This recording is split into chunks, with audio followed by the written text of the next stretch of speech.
Hey, what's up guys, welcome back to Fix It Felix. I'm going to show you how to replace the air filter on a 2008 Chrysler 300.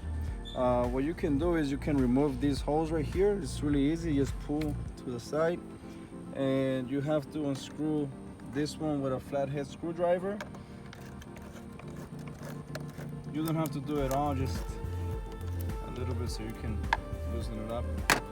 Now what you can do is you gotta push this to the side and it opens like this. And you can open this. And there's the air filter right here. I'm gonna put a link down below where you can buy it.